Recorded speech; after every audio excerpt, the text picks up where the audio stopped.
ngoba ngifuna malikho iphoyisa lifuna ukungibopha namhlanje lingibophela ukuthi ngithe amaphoyisa ayabasijwayeza namazayizana.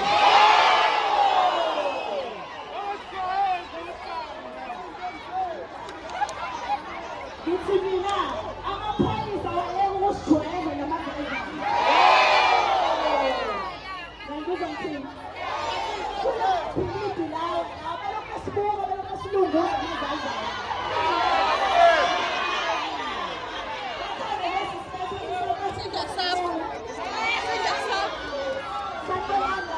We got this. Relax.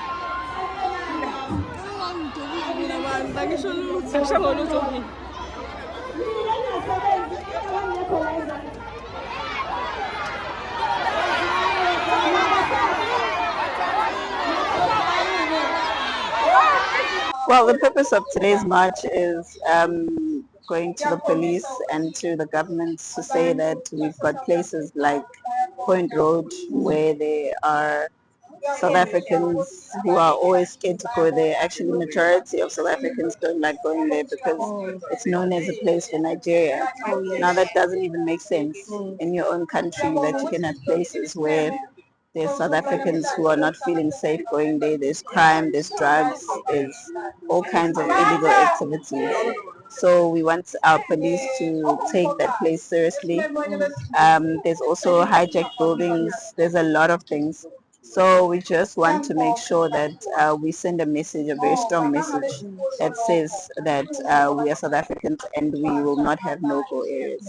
So we're not a political party, so it's important for us to incorporate people who are from all other political parties to come join us. We don't want people to come here and say it's a certain party thing or certain party thing and feel like this doesn't involve them. It involves all South Africans. We're all affected by it. We are tired and we're at the police station to give them a memorandum that how are you a police station that's right in the middle of a Point Road, but the activities of drugs are going on as normal.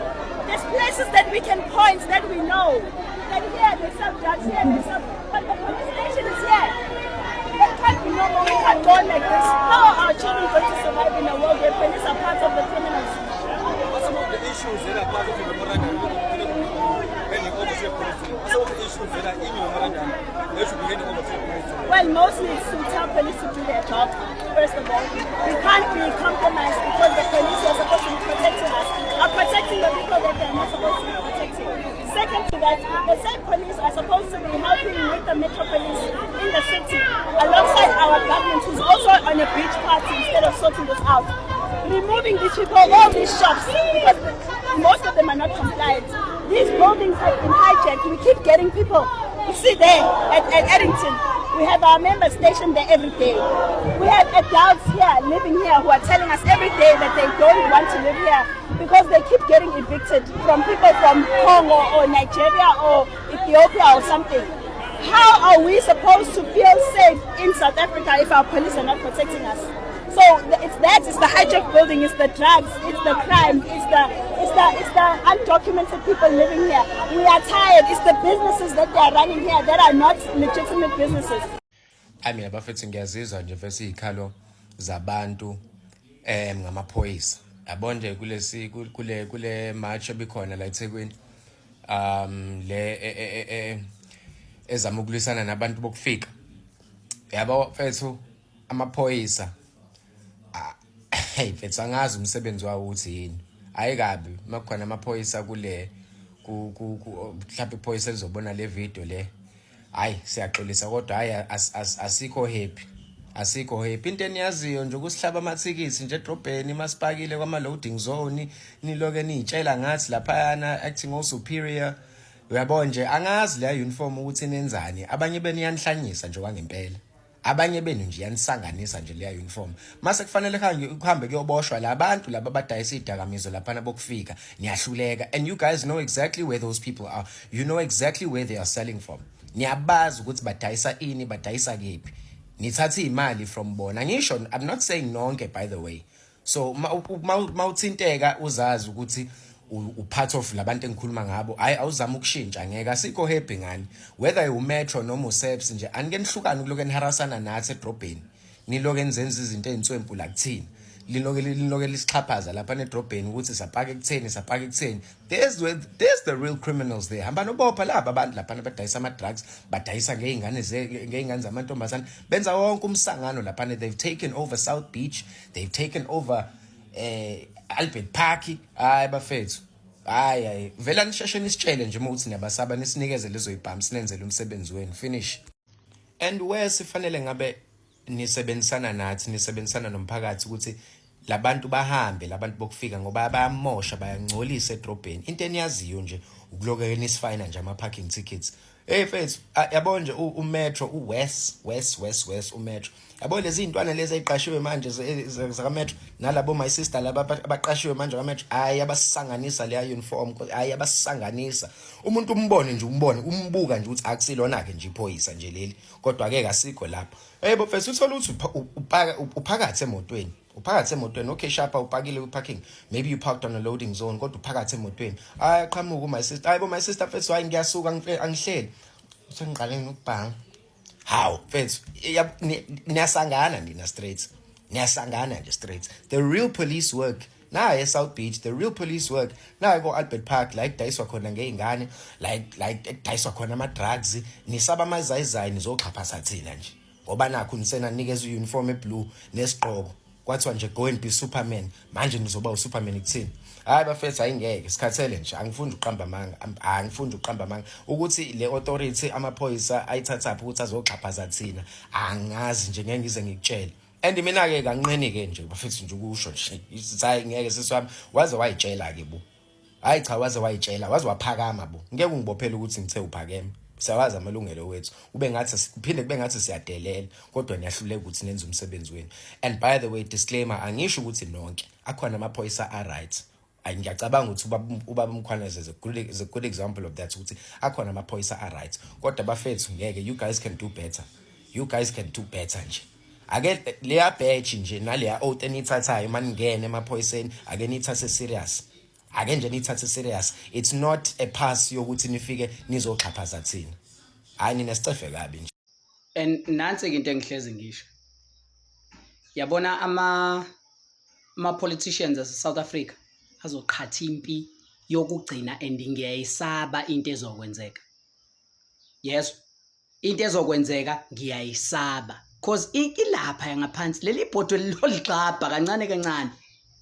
Liloligxabha. It's not like bangasho abantu ukuthi we are instigating ilento violence. We are not instigating it. Siyayibona kodwa ukuthi nansi izokwenzeka.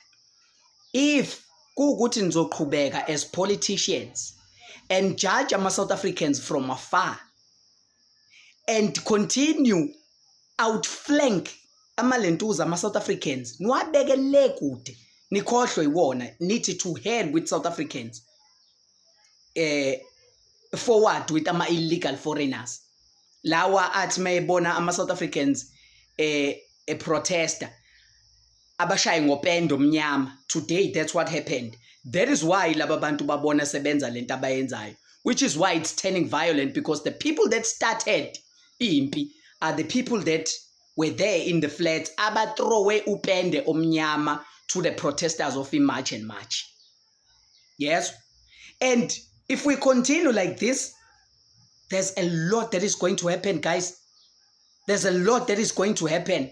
There's a lot, and abantu there, scores of people are going to die because of our politicians. Avala lokhu, avule kakhulu lokhu okuthiwa izandla. Avule nala where the sun doesn't shine. Yes. Leyo nto leyo izokwenza ukuthi ama-South Africans abe hardfall, and the next protest might not be peaceful, and the next protest might not be a protest announced, might be a protest ehamba directly with our weapons to go and fight these people. I'm telling you. And our politicians, they are sitting like this. Arelexile, hey, to hell with our South Africans. Guys, musanu kuyithatha kancane lento. This is ibhodwe and liyaxabha laphana ngaphansi.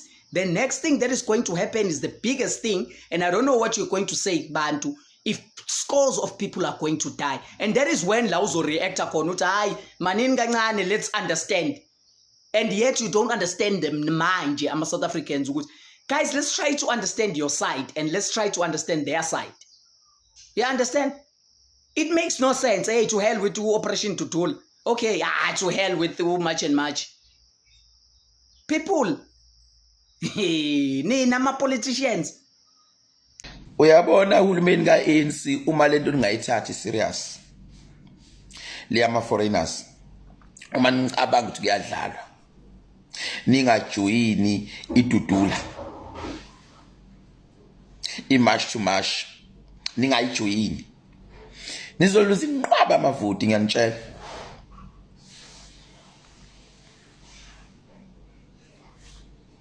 Phela nina into eniyikhohlwayo ukuthi ningama representatives, ni represent abantu base South Africa. Ane represent nina. Ni represent ama South Africans. Sekutha icacile lento mangathiwa wena uthi awuyiboni lento. Ingabe kanti ufuna ukubonana. Should awi understand imarket yakho uma uthi lento awuyiboni ibhekephi. Damole le march to march nizama kuyivimba is damole march to march izokhula kakhulu. Is the more anger ama South Africans nizoyibona kuma elections. Show inani march to march. Phakamisani yawo maqondana nokudeporta ama foreigners. Failing wish nyokhala ngekhwela mdlali.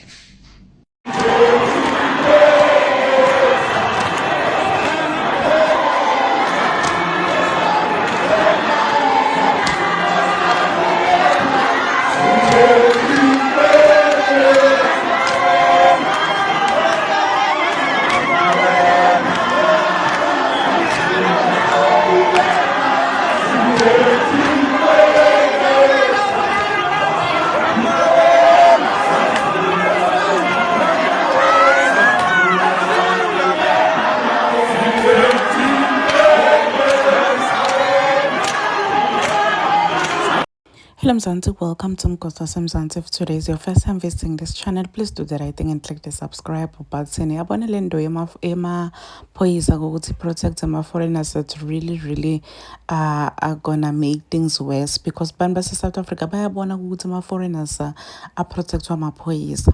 Each and every time ama South Africans are protester aqosha ama foreigners amaphoyisa ayafika bavimbe, but if ma foreigners are protester la South Africa against South Africans by defender babavikele maphoyisa la South Africa, they are protecting foreigners. Bahlezi babhizi banakana into letingathi shule letinga ngengcondo uyasho bhodi ukuthi babhala amathikithi bendani, but when it comes to into the right ukuthi batende balole South Africa baqosha ama foreigners abakwende lokho instead bayawa defender. So people are saying ukuthi kusatoshuba because sibonile itolo ngalikhani ba protester lapha na march and march lapha eThekwini kube khona ama foreigners labathela ngepende lemnyama. Bangola babathele ngepende lemnyama. How can you do such a thing ku country lengabelongi kuwe? I mean, it's simple, it's easy, but ehamba umuka hambe ekhaya kini ayikho indzawo lefaniswa nasekhaya. There's no place like home. Hamba umuke, but instead of ukuthi wena umuke or balalele lo vele uthulele ke lapha endlini yakho uthula uthi do why ubathela ngepende. So people are just saying ukuthi lento labayinda ko itokususa lomkhulu umsendo because ama foreigners ayatselela. Please do comment what you think below down on the comment section. I'll see you on the next one. I'm signing out. Goodbye.